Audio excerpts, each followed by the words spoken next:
고난도 문법 5번째 시간입니다. 직접 구성 요소. 고난도 문법은 고2 학생들 위한 거니까 고2 학생들 집중적으로 보시면 되겠습니다. 직접 구성 요소란 단어랑 문장을 두 부분으로 나눌 때 각 덩어리를 물어보는 거예요. 모의고사에서는 둘 다 출제되긴 했는데 보통 학교 시험에서는 단어를 물어보는 거예요. 즉 합성어, 파생어 단어라서 이거를 같이 공부합니다. 직접 구성 요소는 쉽게 말하면 합성어나 파생어가 있잖아. 그걸 쪼개서 두 개의 덩어리로 나누는 거야. 크게 두 개의 덩어리로 나눠서 이 각각의 덩어리들을 분석하는 거야.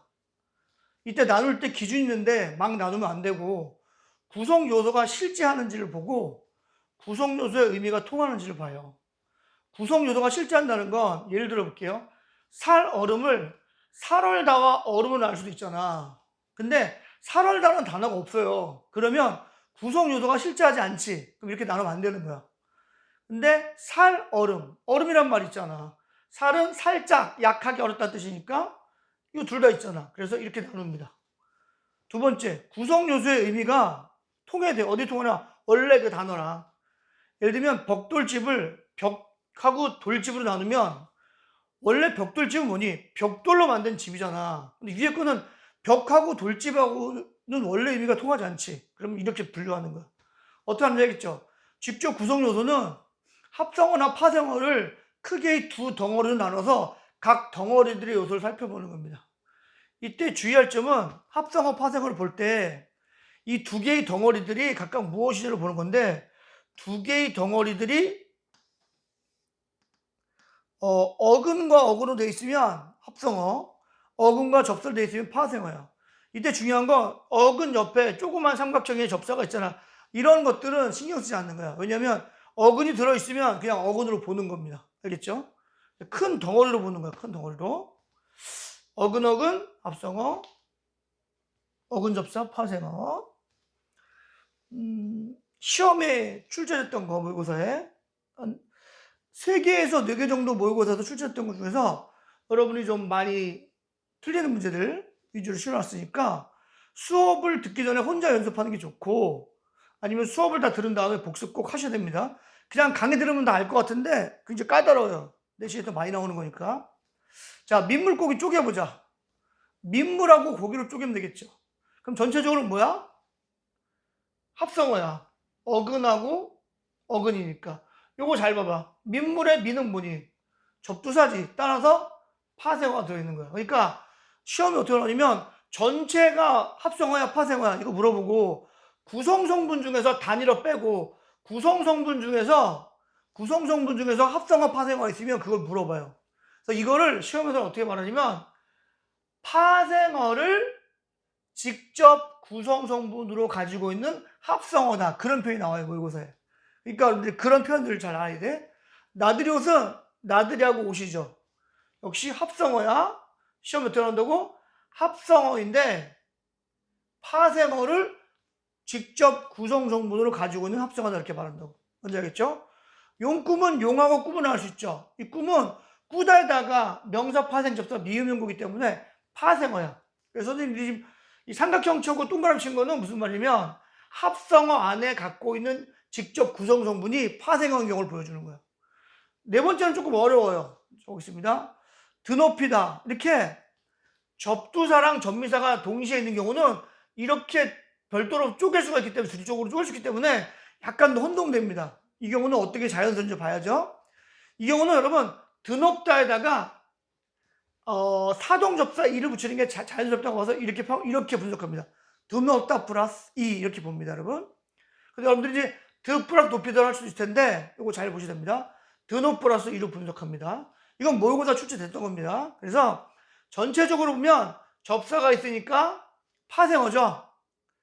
파생어인데 요 안에 파생어가 들어간 거예요. 그러니까 시험에 이렇게 한 8개, 9개 내고 선생님 이렇게 될 수 있어.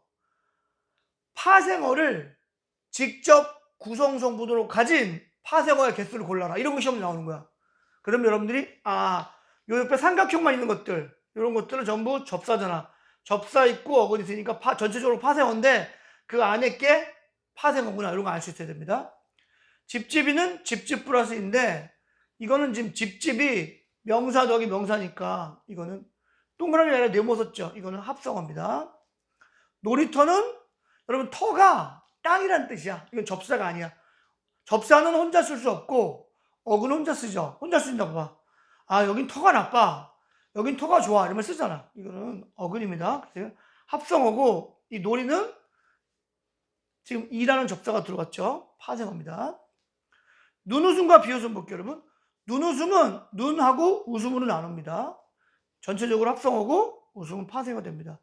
이 비웃음이 좀 어려운데요. 비웃음은 원래 15세기 그때는 원래 웃다에다가 비가 같이 더해진 말이었어요. 그래서 통시적으로 시대적으로 보면 이거는 합성어가 맞습니다. 아이고 미안, 합성어가 아니라 파생어가 맞습니다. 통시적으로 보면. 그런데 파생어인데 현대 그 표준 국어 대사전에 보면 그러니까 이게 옛날에는 합성어였는데 파생어였는데 지금 단일어처럼 쓰이면 단일어로 바뀌기도 하거든요. 현재로는 표준 국어 대사전에 단일어로 나와 있어요. 통식으로 보면 파생어지만 그래서 이런 경우는 단일어로 보는 게 맞아요. 표준 국어 대사전의 원칙이니까 시험을 잘 출제되진 않지만 그냥 알아두면 비웃다와 음이 있으면 비웃다가 단일어예요. 단일어. 알겠습니까? 음은 접사고 그래서 전체적으로 보면 파생어잖아. 음이 있으니까. 그런데 그 안에 직접 구성 성분의 파생어냐 그렇지 않은 거야. 이거 그냥 단일어인 거야. 알겠습니까? 그러니까 민감한 문제 있던 것들은 내지는 않을 텐데 전체적으로 파생어 찾을 때는 알 수 있어요. 다시 비웃다는 원래 비웃다라는 단어가 통식으로 보면 옛날에는 이게 파생어가 맞아요. 웃다에 비가 온 게 맞는데 이게 굳어져서 단일어처럼 쓰이면 사전에 단일어로 등재될 수가 있거든. 이건 이미 표준국어 대사전에 단일어로 등재돼 있어요. 따라서 얘는 지금 그냥 어근이 하나인 거야. 그냥 거기다 음이 온 거니까 그 안에 직접 구성 성분으로 파생어가 있는 게 아닌 거예요. 알겠습니까? 요것도 표시어는 그런 거고 마지막 풋내기는요. 여기는 독특하게 어근이 없어요. 원래 어근이 없고 접사로만 된 말은 우리의 어법에 맞지 않아서 인정하지 않는데 관례적으로 오래 썼던 것들 중에 인정하는 게 있는데 대표적인 단어가 풋내기요. 여러분 아는 풋사고 할 때 그 풋, 그 다음에 시골 내기, 뭐 서울 내기 할 때 그 내기거든요. 접사끼로만 이루어진 단어입니다. 이 경우는 파생어입니다. 파생어.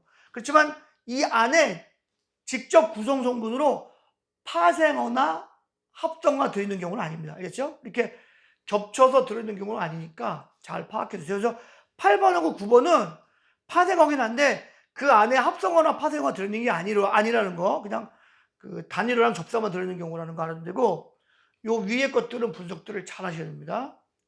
시험에 자주 나오고 좀 까다로운 걸 선생님이 설명했으니까 반드시 혼자 복습을 하셔야 돼요. 여기서 시험 많이 나옵니다. 내신은. 수고했습니다.